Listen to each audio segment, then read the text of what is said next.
Hello again, everyone, and welcome back to the Front Line with Joe and Joe. Breaking news, Tucker Carlson and Fox News are parting ways. Joe Pasillo and Joe Rossinello, we're going way in the breach. We want to play you this clip, and then Joe and I want to give you a little commentary. So let's listen to Tucker Carlson. Like, I've spent my whole life in the media. My dad was in the media. Like, that is a big part of the revelation that's changed my life, is the media are part of the control apparatus. Like, there's no... Yeah, I know, because you're younger and smarter, and you're like, yeah. But what if you're me and you spent your whole life in that world, and to look around and all of a sudden you're like, oh, wow. Not only are they part of the problem, but I spent most of my life being part of the problem, defending the Iraq War. Like, I actually did that. Can you imagine if you did that? Well, what do you think? What is one of your biggest regrets in your career? Oh, defending the Iraq War. That is it? Well, I've had a million regrets, not being more skeptical, calling people names when I should have listened to what they were saying. Look, when someone makes a claim, there's only one question that's important at the very beginning, which is the claim true or not? Mm. So I say, you committed murder or you rigged the last election. Before you attack me as a crazy person for saying that, maybe you should explain whether you did it or not. You know what I mean? Yeah. And for too long, I participated in the culture where I was like, anyone who thinks outside these pre-prescribed lanes is crazy, is a conspiracy theorist. And I just really regret that. I'm ashamed that I did that. And partly it was age, partly it was the world that I grew up in. So when you look at me and you're like, yeah, of course they're part of the means of control, I'm like, that's obvious to you because you're 28, but I just didn't see it at all. And I'm ashamed of that. Isn't that what the media tries to do, though? So, Joe, here, I'm going to hand it over to you. What I'm thinking is this, okay? If you look at what he's saying, I mean, obviously he's very apologetic. One thing I like about Tucker is he's very humble. All right. What are your takeaways from this? Well, it seems to me that his eyes are open to basically the corruption that's in the media. Is he a perfect person? No, he just basically says he's not perfect.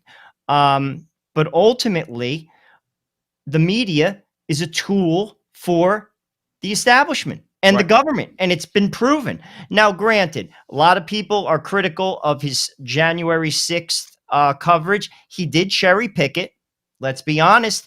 But also, in fairness, what he showed wasn't shown. And if that makes you angry, well, that's not his problem. Did he cherry pick it? Yes. However, some of that footage should have been shown to the public. And well, he showed us things that we would not have ordinarily seen by that corrupt media. Absolutely. They were CNN. And here's the thing, by the way, as another note, Don Lemon just got fired too by CNN. We'll do another video on that. CNN would not have shown us that MSNBC would not have shown us that. So Tucker might have cherry picked, but he cherry picked things that he thought we should see that they said you should not see, because seeing those things would make you perhaps have another point of view or maybe come to a different conclusion. And he looked at the one host there. He said, well, you're 28 years old. Young conservatives see the corruption in the media. Joe, when we were 28 years old, we still thought the media was fair and objective. I mean, when we were younger and we were 28, 30 years old, Pat Buchanan still had a debate show on Crossfire on CNN. Those days are over. That's really what Tucker Carlson's saying. So you can't blame him for not seeing it earlier in his career, because people still thought that the media was somewhat objective. Joe, final thoughts. Ultimately, social media, if you ask me, is where the media is at. I don't think anywhere in the mainstream, whether it's Fox, whether it's CNN, MSNBC, ABC, wherever you look, the mainstream media is bought and sold. What is true is not on TV. You got to search for it on the internet. There lies, like people like, what's his face? That dude who covers the riots in Portland, Peter Nago. Oh, yeah, Andy Nago. He's a journalist. Outside of that, they don't exist. Bought and sold. And I got news for you. His next move will be huge. I agree, and we're going to do another video on that. But thanks for joining us here at the Front Line with Joe and Joe. Again, stay tuned for a lot more commentary. Until the next time, our conversations, your conversation. That conversation's going on everywhere. We'll talk to you soon.